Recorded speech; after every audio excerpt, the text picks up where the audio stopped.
This isn't your average video from me. This video required a little bit more work. As you look around the Iron Keep, you'll notice, in comparison to the last time I was here, there's few, if any, knights. The sign of devastation across this land ring true. Now only the iron halls left to echo their lamentations. What actually happened was I kept dying to them so much I got way too salty and did what any good self-respecting gamer would do. I googled a way to win instead of practicing. No, of course I wasn't going to learn how to parry, that's for other people. No, I wasn't going to memorize the attack patterns of the MCs, who has time for that? I was going to find the best build out there, close to what I had already, and make it my own. So, off to Google.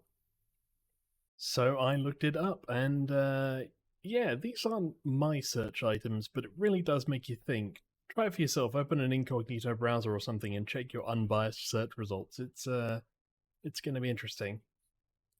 Anyway, I followed the threads, checked Reddit, GameFAQs, Steam, and more. I found there was at least a common thread when it came to spear-based builds. Dex and Faith. Now, there's some debate on the types of weapons that go hand in hand with that, but one that kept coming up every time with nothing but rave reviews. Heidi's Spear. Now, it turns out this spear drops differently depending on the version of the game you own. Like any true gamer, I have the version that has all the DLC, because who has time for anything that's not basically the Game of the Year edition these days? The spear drops from this one dude who is sat in a locked cell just chilling, and they're a Heidi Knight. All you need is the Bastille key, which is on a bridge near the Servants' Quarters bonfire in Los Bastille. With the key, you go into that cell, kill the knight, take his spear, 100% drop rate. And that brings us back to the Iron Keep. My first challenge. Having brought the NPC companion from about 2 areas forward through the trap hell, I brought them to the first of 2 bosses in this area, the Smelter Demon thing. And we actually did quite well.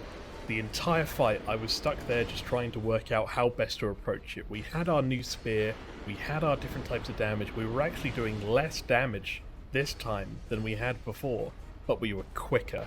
So we were able to make those hits and roll out. Make those hits, roll back out. Go out to heal, go in to stab. Whatever we needed, we had the speed and the stamina to do. And this was critical. What it meant was we were able to lunge in, back away to heal. Let our NPC take some of the cover for us, even if it meant them getting utterly caved in by this creature. But what it meant was the build was working. I changed some stats around, we got what we had on in terms of a weapon, and we were able to finally beat this boss. And find out what was behind that door. A bonfire. Oh, the irony. When I had killed nearly everything in this level, it gives me a bonfire.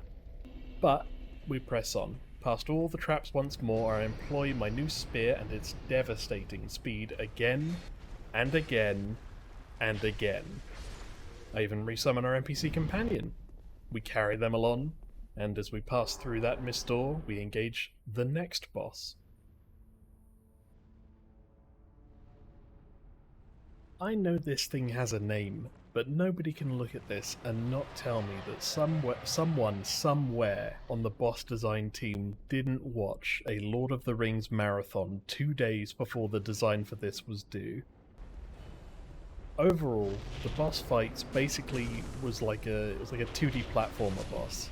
You had a cone down the middle, a swing with the left hand over the top, and a hammer fist with the right hand.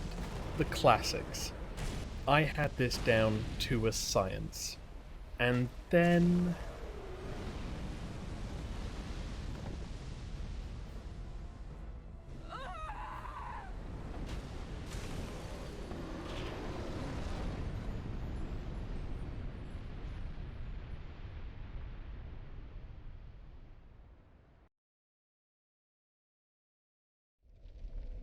Okay, let's get back to it. Just a minor setback. So, my companion just decided to chill out. Maybe they didn't feel confident to join, maybe the stench of death around my character was too much for them to handle. I desummoned them under the assumption I could just summon them back. This was not the case. Still, I pressed on, and I walked through those fog doors one more time, with or without the help of my companion, who had already done so much for me this day. And yeah, not to cut this story short, but I beat him. It basically went the same as the first fight. It was stab, stab, stab, stab, stab, stab, stab, stab, stab, he's dead. And, you know, I'll take it. For all the hell that this place was, to finally be done with it, I was overjoyed. And as I found myself back in Majula, I pondered my day. Had the spear unlocked my inner potential? Was this the true path, not of strength, but in faith? Would I ever take off this jester's outfit? Only time would tell.